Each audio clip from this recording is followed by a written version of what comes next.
Bom, abra sua Bíblia comigo em Mateus 16.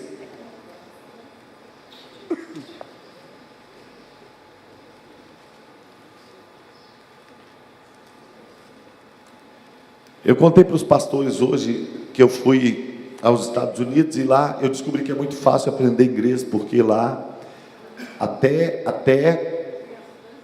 criança fala inglês. Impressionante. Olha, irmão, eu fiquei tão impressionado porque uma pessoa me pediu esmola em inglês. Eu fiquei assim, estarrecido. E eu conheci uma brasileira lá e ela me contou que ela teve um pouco de dificuldade, porque tem gente que tem a mente mais travada. Então ela disse que ela chegou e não sabia nada de inglês, e ela perguntou uma coisa para uma outra brasileira, e a brasileira respondeu no piloto automático, I don't know. Aí ela falou, I don't know. E ficou com vergonha de perguntar o que era aquilo, e falou, I don't know. E aí ela não sabia o que queria dizer. Aí ela pegou o Google Tradutor e escreveu, I don't know. Aí apareceu assim, eu não sei. Ela falou, se o Google Tradutor não sabe, que dirá eu? Então, eu descobri que é fácil aprender. De manota em manota que você ouve dos brasileiros, você aprende alguma coisinha. Capítulo 16 de Mateus. Quem achou diz amém. Versículo 13. Indo Jesus para os lados de Cesareia de Filipe, perguntou a seus discípulos, quem diz o povo ser o Filho do Homem? E eles responderam, uns dizem João Batista, outros Elias, e outros Jeremias, ou algum dos profetas. Mas vós, continuou ele, quem dizeis que eu sou? Respondeu-lhe Simão Pedro e disse, tu és o Cristo, o Filho do Deus vivo. Então lhe afirmou, bem-aventurado és, Simão Barjonas, porque não foi carne nem sangue que te revelaram, mas meu Pai que está nos céus. Também eu te digo que tu és Pedro, e sobre esta pedra edificarei a minha igreja, as portas do inferno não prevalecerão contra ela. Dar-te as chaves do reino dos céus, o que ligares na terra será ligado nos céus, e o que desligares na terra terá sido desligado nos céus. Senhor, é a tua palavra, ela é poderosa, viva, eficaz. Nós pedimos ao Senhor que ela seja hoje pessoal, intransferível. Nós silenciamos toda a voz satânica, nós damos ordem no mundo espiritual, todo cansaço, toda preocupação, toda ansiedade saia. Haja somente o mover e a voz de Deus neste lugar. Que os teus servos sejam livres para ouvir e compreender a tua palavra em nome de Jesus. Amém, Senhor. Amém.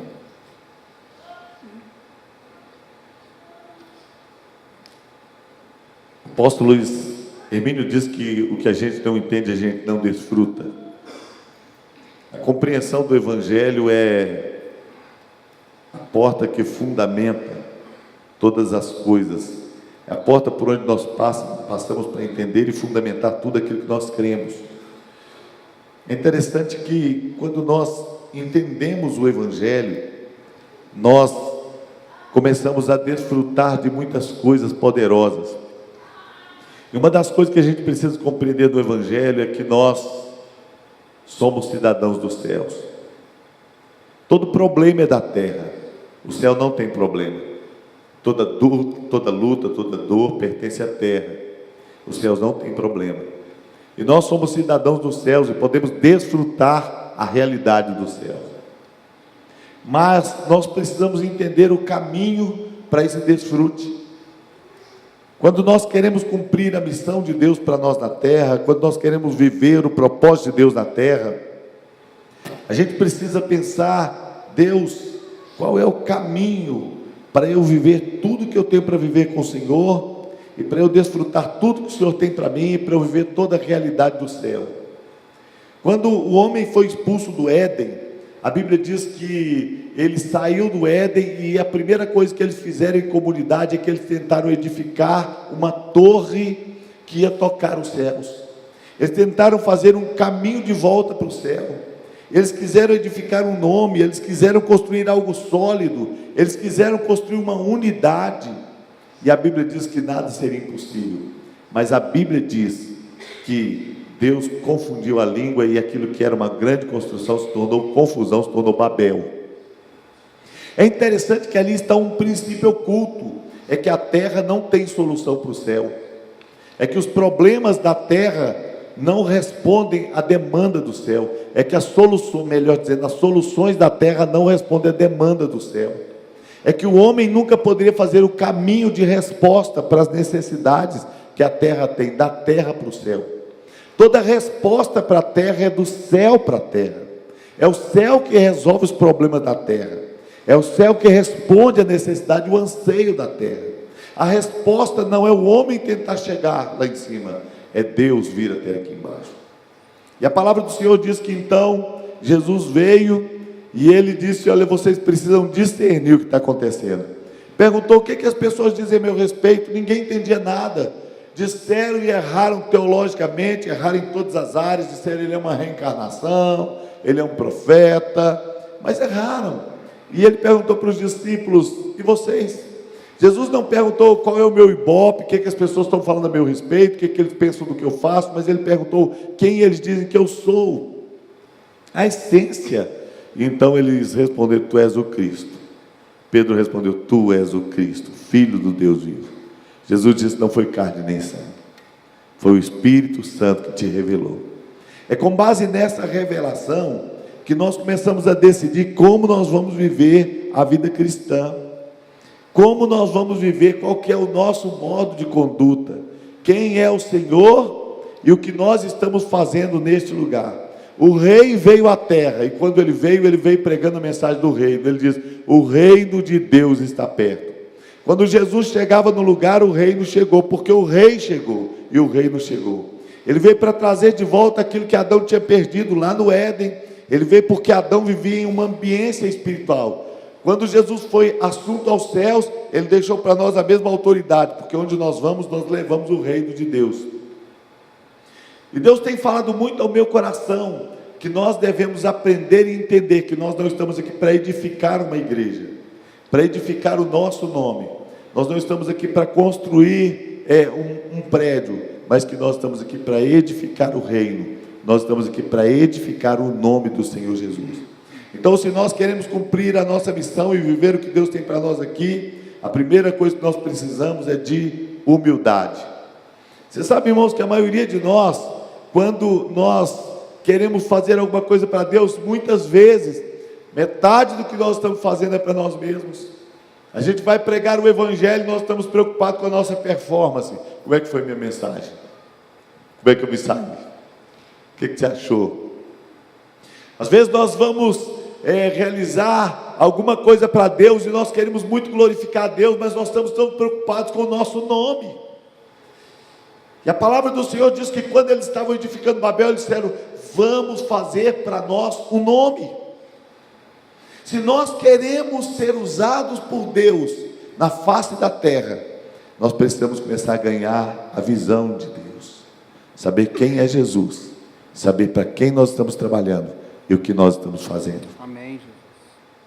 Tenho vivido nesses dias aquela crise de dizer: Deus, amplia minha visão, Deus, remove de diante dos meus olhos aquilo que me obstrui, Deus, me ajuda a ver para além do prédio, Deus, me ajuda a ver para além de mim mesmo, Deus, me ajuda a ver para além de contas a pagar, Deus, me ajuda a ver para além de entrada, Deus, me ajuda a ver, Senhor, porque existe um reino. Acho que um dos maiores conflitos para nós, os pastores, e talvez até para a igreja, é pensar que a Nova Jerusalém não tem um prédio, é pensar que a Nova Jerusalém não tem uma igreja, não tem um templo, é pensar que Deus vai trazer uma cidade do céu, e naquela cidade não tem um templo. Acho que é o maior conflito que nós podemos viver. A gente passa pelos lugares, e eu às vezes estou andando no aeroporto, eu olho a grandeza, eu olho aquelas esteiras rolantes e penso: meu Deus, já pensou uma igreja desse tamanho? É uma crise com prédio, uma crise com construção, uma crise com edificar uma coisa sólida, uma coisa que a gente consegue enxergar. Mas Deus está olhando para as pessoas. A igreja que Deus olha são aquelas pessoas que estão lá fora. É o clamor do necessitado, é a irmã, é a dona que chora dentro de casa, pelo filho que está distante. A igreja que Deus está olhando são as pessoas que lá fora estão dizendo: Senhor, se existe um Deus, me socorre. A igreja que Deus está olhando é o povo que Deus tem preparado para conhecer Jesus. O que faz com que a gente consiga produzir alguma coisa para Deus é quando nós tomamos consciência de que não somos pastores de um prédio, mas somos chamados para uma cidade. A menor divisão de Deus é uma cidade: Jerusalém, Samaria, até os confins da terra. Fomos chamados para a cidade. Toda necessidade da cidade é responsabilidade dos pastores e, por consequência, é responsabilidade da igreja. O clamor de quem clama, a lágrima de quem está chorando, diz respeito a nós. Quando nós estamos servindo a Deus, nós devemos dizer: Deus, eu estou aqui. E hoje a gente vem à igreja e recebe muita mensagem daquelas boas que falam das nossas necessidades, das nossas dores, de como Deus vai fazer. Mas eu quero te dizer que o Evangelho vai para além disso. O Evangelho vai para também aquilo que Deus vai fazer através de você. Você é cidadão do céu e você está implantando o reino dos céus nessa terra. E para você implantar, as pessoas precisam encontrar em você alguém que não está preocupado tanto com a sua imagem, tanto com o seu nome, tanto com o seu título, tanto com a sua igreja, tanto com o prédio que te dá identidade, mas alguém que diz assim: eu estou preocupado com as pessoas que precisam do Evangelho. Eu estou preocupado em algo maior. Eu estava lá nos Estados Unidos e eu conheci um pastor, pastor Rubem. Ele foi uma pessoa super especial. E Deus vem falando para ele as mesmas coisas que tem falado comigo. Ele é um pastor jovem. E ele diz que Deus tinha dito para ele: eu não te chamei para edificar uma igreja, para edificar o meu reino. E ele estava lá fazendo os Natanaéis 3. Mas ele diz que quando ele estava fazendo Natanaéis 3, os líderes deles, o povo dele, não tinha conhecido nos Estados Unidos. Muitos eram brasileiros, estavam trabalhando muito. E os brasileiros que eles conheciam eram evangélicos. E eles não tinham por quem orar. Eles ficavam procurando alguém por quem orar, e ele diz: tem que ser daqui. E Deus falou com ele: eu não te chamei para edificar uma igreja. Por que ele não pode orar por alguém que está no Brasil? Por que ele não pode orar por alguém que não vai dar resultado para a igreja? Por que ele não pode orar por alguém que vai converter, mas que não vai vir parar nesse prédio? Então o pastor chegou na frente, pediu perdão para a igreja e disse: irmãos, eu quero te liberar. Você pode orar pelo seu pai, pelo seu irmão, pelo seu amigo que está no Brasil, por alguém que nunca vai pisar nessa igreja, porque nós estamos aqui edificando o reino do Senhor. A compreensão de que nós estamos edificando o reino do Senhor passa por alguém que nós está edificando o seu nome. Eu me lembro quando eu vim para a Igreja Batista da Paz, eu fiz um flyer e ele foi projetado por uma pessoa muito competente da área de publicidade, e aquele folder, por assim dizer, era muito bem feito, e nós produzíamos 10 mil, 20 mil e soltávamos mensalmente. E quando nós soltávamos, nós fazíamos só o preenchimento dos textos, porque a matriz era completa. Então ali tinha uma foto, eu acho que da igreja, e eu observei que em uma parte daquele material estava escrito assim: Ministério William Werneck. E quando eu um dia olhei para aquele folder, para aquele informativo, que era muito bonito, muito bem feito, eu olhei, falei: meu Deus, não achei o nome de Jesus. Não havia em nenhum lugar escrito o nome de Jesus, mas estava escrito Ministério William Werneck. E Deus começou a falar comigo: não é o seu ministério, é ministério de cada pessoa que eu chamei naquela igreja. E Deus começou a falar comigo que eu estava tentando edificar o meu próprio nome. Eu falei: Senhor, me perdoe. Confesso que era muito caro aquele material, então eu esperei ele acabar. Quando ele acabou, eu tirei o meu nome, nunca mais. Eu coloquei meu nome em um folder, Ministério William Werneck. Mas eu coloquei: Jesus é o Senhor. A diferença é que quando nós sabemos quem é o Senhor, quem Ele é, que Ele é o Deus encarnado, que Ele é o Filho de Deus, e que nós estamos aqui para edificar o nome dEle. Amém, Jesus. Quando nós estamos envolvidos em edificar o nome do Senhor, nós começamos a ter sucesso na área que Ele deseja que nós tenhamos sucesso. Hoje nós estávamos cantando aqui, eu pensando nessa mensagem: que Ele cresça e eu diminua. que ele cresça e eu diminua. A Bíblia diz que João Batista não fez nenhum milagre. Ele foi um daqueles homens que passou pela história, no ministério tão curto, dizendo, raça de víboras, e não fez nenhum milagre. E Jesus, quando falou de João, disse, não houve nenhum homem nascido de mulher maior que João. Pelo menos 2 motivos havia. Primeiro, que foi o homem que Deus levantou para ser autoridade espiritual e batizou Jesus. Segundo, porque ele dizia que ele cresça e eu diminua. Que ele cresça e eu diminua. Alguém que sabia o seu lugar, quando nós sabemos o que nós estamos fazendo no reino de Deus, Deus começa a dizer, embora você quer diminuir, embora você quer se humilhar, embora que você quer ser menos, quanto menos você aparece, quanto mais Jesus aparece, mais importante você se torna. Jesus disse, não há ninguém nascido de mulher maior que João. Quanto menos você quer aparecer, quanto menos você quer se propagar, quanto menos você quer se promover, maior você se torna. Eu me lembro quando eu era mais novo, eu sempre ouvia dizer, que alguém dizia assim, olha, eu sou humilde. Aí a pessoa dizia, quem diz que é humilde não é. Mas é interessante que Jesus falou que era humilde. Jesus falou, vinde a mim todos que estáis cansados e sobrecarregados, e aprendei de mim, que sou manso e humilde de coração. O que Jesus falou é que ele era manso e humilde, mas ele disse o seguinte, não, ele disse, aprendei sobre mim. Ele disse, aprendei de mim. Sabe o que ele estava dizendo? Aprendam a ser como eu. Toda pessoa que quer servir a Deus da maneira correta, tem que aprender a se diminuir, aprender a se humilhar. Sabe, irmãos, não há nenhum texto na Bíblia que diga para nós pedimos humildade a Deus. A Bíblia diz que você pode pedir sabedoria, mas a Bíblia não diz que você pode pedir humildade. Mas toda vez que a Bíblia fala de humildade, fala humilhai-vos, pois. Quando você quer crescer em Deus, viver o propósito de Deus, você não perde a oportunidade de se humilhar. O pastor Sandro um dia me procurou, falou, pastor, fulano ficou triste comigo sem razão, me contou a história, disse que eu pedi perdão para ele, mas parece que ele ainda está com raiva. Ele me perguntou, senhor acha que eu preciso pedir perdão de novo? Eu falei, não, mas pode. Precisar não precisa não, mas pode. Eu falei com ele, pastor Sandro, a porta da humildade é uma porta baixinha assim, que a gente em geral passa de joelhos, engatinhando, às vezes até deitado, se arrastando. Mas do outro lado está o salão da honra.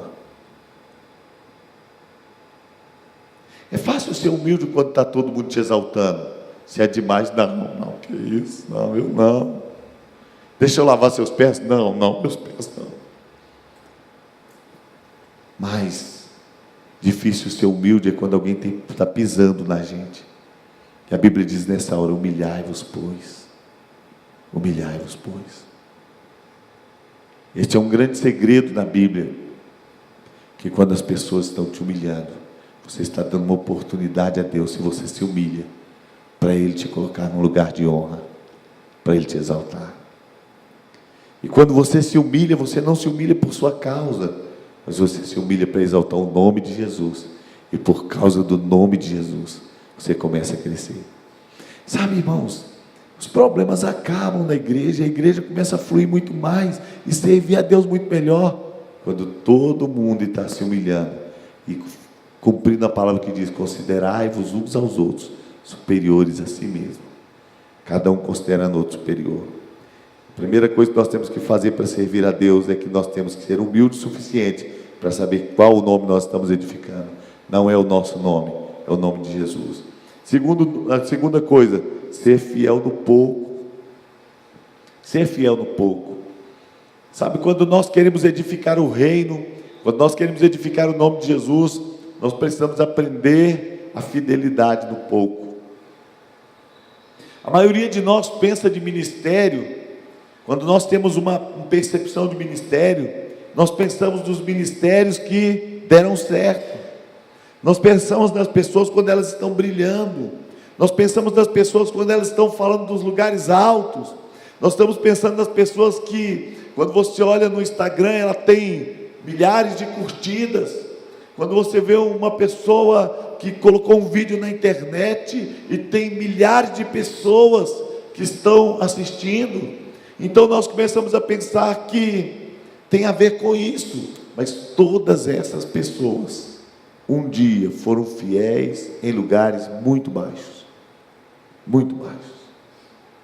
Ministério começa sempre com aqueles que são fiéis no pouco. Outro dia eu estava ouvindo a Ludmila Feber dizendo que ela ficava na igreja com o violão, adorando o Senhor sozinha, quantas e quantas e quantas vezes. Antes de Deus te pôr no altar, antes de Deus honrar a você, a sua música sobressair, é preciso que você tenha uma adoração no secreto. Quem não é adorador no secreto, nunca poderá dizer que tem um ministério poderoso de adoração, porque quem não vence no secreto, não pode ser colocado em um lugar de honra pelo próprio Deus. É a fidelidade no pouco. Ser fiel no pouco nem sempre é fácil, porque a gente acha que o pouco é irrelevante, que nem Deus está notando. Eu gosto de uma história de um homem que disse: se eu tivesse 3 casas, eu ia dar uma casa para a obra de Deus. E o pastor disse: amém, querido. Ele depois falou para o pastor, se eu tivesse 3 fazendas, eu dava uma fazenda para a obra do Senhor. Falou: oh, glória a Deus. Pastor, se eu tivesse 3 carros, eu ia dar um carro para a obra do Senhor. Falou: glória a Deus, querido. Só que o irmão era muito simples, não tinha nada. Ele tinha lá uns frangos no quintal. Ele falou: e se você tivesse 3 frangos, irmão? Ele disse: 3 frangos? Não, dava não. Vai fazer com frango? Frango não vale nada. Às vezes a gente quer ser fiel a Deus com o que a gente não tem. A gente quer ofertar o que a gente não possui. A gente quer dar para Deus o que a gente não pode. Seja fiel no pouco. Seja fiel no pouco. Seja fiel ao Senhor naquele lugar que Deus te colocou. Seja fiel com a sua presença. Seja fiel com a sua adoração. Seja fiel participando daquilo que você precisa participar. Seja fiel tendo um bom testemunho. Seja fiel, honra ao Senhor. O Senhor vai se agradar disso. Eu estava ouvindo o pastor Daniel Martins, e ele estava lá começando uma igreja, e disse que a igreja que ele estava começando agora, tão pequena lá em Varginha, e disse que ele corria no som, e mexia na mesa de som, e corria para o microfone, e ele mesmo tocava e cantava, e o pastor Daniel depois soltava aqueles instrumentos e ia pregar. Fiquei pensando: meu Deus, um homem que tem uma igreja para 2.500 pessoas sentadas, um prédio maravilhoso, e resolve começar de novo. E ainda tem dentro dele a fibra de quem sabe ser fiel no pouco. Aleluia. Coisa mais triste é quando a gente vai saindo e sai reprovado, reprova aqui, reprova ali, reprova aqui, reprova ali, porque não consegue ser fiel. O que você está fazendo, irmãos, que ninguém vê? Esse é o lugar onde só Deus pode ver. Eu estou aqui no altar, está todo mundo me vendo, mas aqui dentro só Deus pode ver. O altar que eu tenho com Deus aqui é particular, só Deus pode ver. Mas tem coisas que a gente faz que ninguém vê. Ninguém vê sua oferta, ninguém vê sua fidelidade, ninguém vê seu dízimo. Hoje aqui na igreja a gente nem pede, não é obrigado a colocar o nome no envelope. Muita gente coloca e pode colocar, mas não é obrigado. Irmão, quantas coisas só Deus vê? Ele vê a sua fidelidade. E a Bíblia diz o seguinte: entra no seu quarto, fecha a sua porta e ora, e Deus que vê em secreto. Deus gosta do secreto. Deus gosta quando te enxerga no lugar que mais ninguém te vê. Quando Ele te enxerga no lugar onde não tem glamour, quando Ele te enxerga no lugar onde você está fazendo e você não está fazendo para aparecer, Deus te vê. Quando você prega no lugar e você sabe: eu estou pregando aqui, ninguém está vendo, Deus te vê. Quando você honra a Deus, você sabe: ninguém vai me aplaudir, Deus te vê. Quando você passa no supermercado e você vê que caiu as frutas, então você se abaixa e põe as frutas na banca, Deus te vê. Quando você passa numa loja de roupas e as roupas estão caídas, você se abaixa para pôr no cabide. Você não trabalha lá, mas você está guardando e colocando no lugar, Deus te vê. Quando você tem a oportunidade de levar vantagem, de furar a fila, de passar na frente, você não passa, Deus te vê. Deus sabe, Deus te vê. Então, irmão, Seja fiel no pouco. Não importa o que você está fazendo, não importa qual seja o seu ministério hoje. Seja fiel. E a última coisa, cresça espiritualmente. Cresça emocionalmente. Crescimento não faz oposição à humildade. Quando uma pessoa cresce espiritualmente, ela não se torna arrogante, se torna mais humilde. Quanto mais o homem cresce, mais humilde ele se torna. Crescimento não significa se tornar arrogante. É falta de crescimento quando um líder é arrogante. A humildade. Eu, às vezes, vou em alguns lugares, as pessoas falam assim: você é humilde, pastor? E eu fico pensando: por que será que eles falam isso de mim? Eu não sei, realmente eu não sei. Eu chego normal. Mas eu acho que sabe o que é? É tratar os outros igual. É não se sentir superior. É não humilhar os outros. É não chegar com o nariz em pé. É ser grato quando te servem. É saber dizer obrigado. É sorrir. Sorrir para as pessoas. Sabe, irmãos, quando a gente pensa em crescimento, a gente descobre que na vida da gente, o que Deus quer fazer é nos trazer crescimento. E agora eu não estou falando aqui, eu quero dizer para você o seguinte, que quando você cresce espiritualmente, você deixa de ser criança espiritual, você se torna uma pessoa mais fácil de lidar. O crescimento espiritual, ele vai afetar as suas emoções. Crescimento espiritual não é ter dons poderosos. Crescimento espiritual não é usar dons naturais, cantar muito bem ou pregar muito bem. Crescimento espiritual é quando as emoções estão ajustadas. Eu sei lidar com a crítica.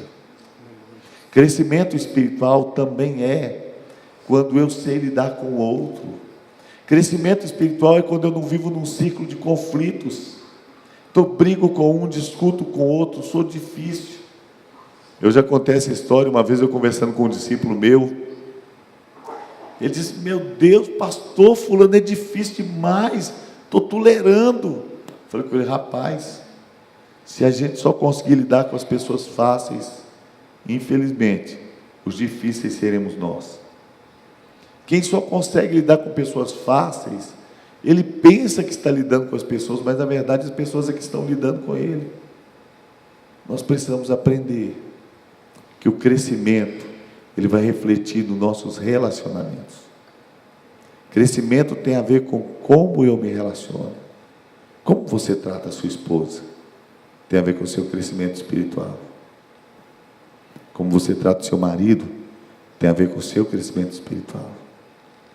Como você lida com as pessoas quando elas fazem uma coisa que desagrada, tem a ver com o seu crescimento espiritual. Espiritualidade é uma coisa que a gente não precisa falar. Ela nos precede. Você chega num ambiente, as pessoas percebem. Espiritualidade é quando você se torna pacificador. E quando você cresce nessa direção, você deixa as coisas de menino. Paulo disse assim: quando eu era menino, eu falava como menino, discorria como menino. Logo que cheguei a ser homem, deixei as coisas de menino. Você sabe, irmãos, que a gente precisa deixar as coisas de menino? Outro dia um pastor pregou uma mensagem aqui: quero ser como criança. Ele falou do grande valor de ser criança. Você sabe, irmãos, não é para ser criança, é ser como criança. Não ser malicioso, perdoar com facilidade, mas em termos de maturidade, só os adultos têm herança. Quem é criança, embora seja o herdeiro e dono de tudo, não toma posse da herança, é levado por cuidadores. Bom, se você quer experimentar Deus de uma maneira mais dinâmica, e se você quer ter autoridade, como Pedro ganhou autoridade quando ele disse: eu sei quem você é, eu quero te desafiar. Senhor, eu quero viver isso, eu quero viver um evangelho, onde eu tenha humildade, eu saiba que eu estou edificando o teu nome, onde eu saiba servir, Senhor, porque servo que não serve, não serve, só serve que serve. E você diga: Senhor, Eu quero compreender o que é crescimento. Crescimento vai te levar para um lugar onde as pessoas podem pisar na bola com você, mas não te afeta.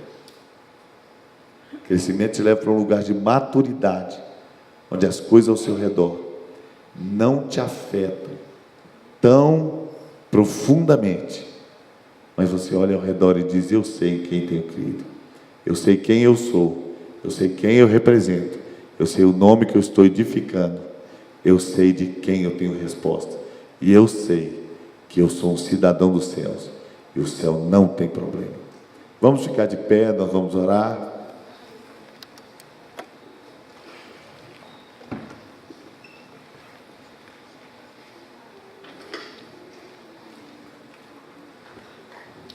Mensagens não mudam a nossa vida. O que muda a nossa vida é a decisão que a gente toma depois de ouvir a mensagem. Toda vez que a gente ouve uma mensagem, boa ou ruim, mais cedo ou mais tarde ela será esquecida. Se você ouviu uma boa mensagem e não tomou decisão nenhuma, ela só será esquecida. Se ouviu uma péssima mensagem, mas tomou uma excelente decisão, sua vida vai mudar. A decisão que você toma diante de Deus muda a sua história. Coloque a sua mão sobre o seu coração e tome uma decisão com Deus. Deus, eu quero viver isso. Eu quero edificar o teu nome. Quero edificar o rei. Senhor, eu tenho estado às vezes preocupado com o que vão pensar de mim. Tenho estado preocupado, Senhor, com a minha imagem. Mas eu quero edificar o teu rei. Teu rei.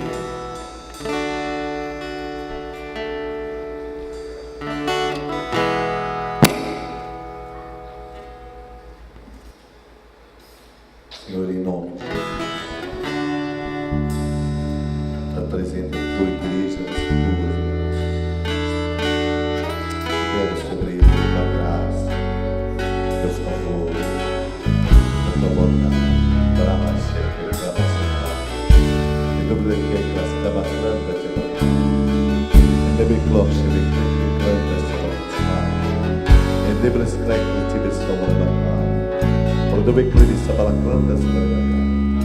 faz em nós, Senhor, uma obra grande.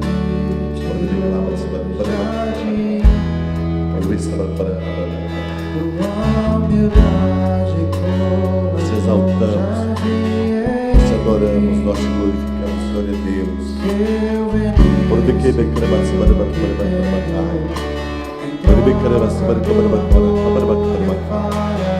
Te exaltamos, Rei das Nações. Nós te adoramos, Senhor dos Senhores.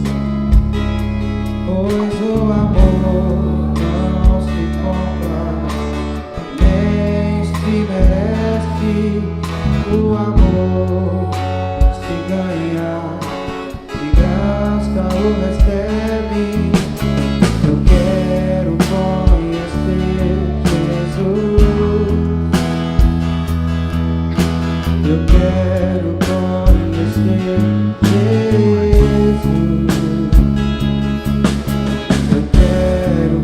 conhecer Jesus. Senhor de declima sobre a batalha.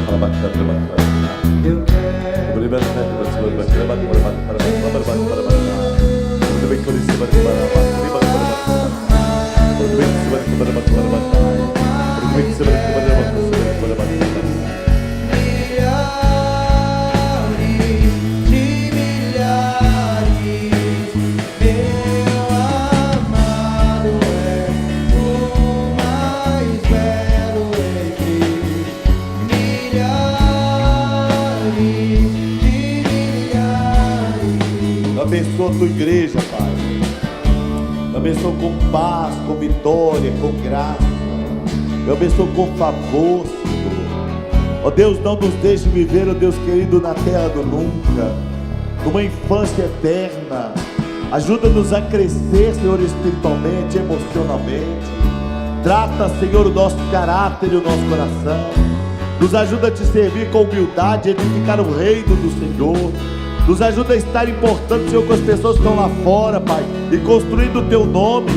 Abençoa, Senhor, para que nós sejamos fiéis do pouco, Senhor, e te adoramos com a nossa vida e com a nossa história. Eu abençoo a Tua igreja, Pai, E eu declaro sobre os teus servos, Senhor, uma unção de conquistas, porque nós queremos trazer o reino para a terra e não edificar Babel, Senhor. Nós queremos trazer as verdades do reino, as conquistas do reino, as conquistas do céu, Senhor, a transformação do céu, a mudança do céu, o milagre do céu para a nossa história, para a nossa vida, Pai. É em nome de Jesus. Amém, amém e amém, Senhor.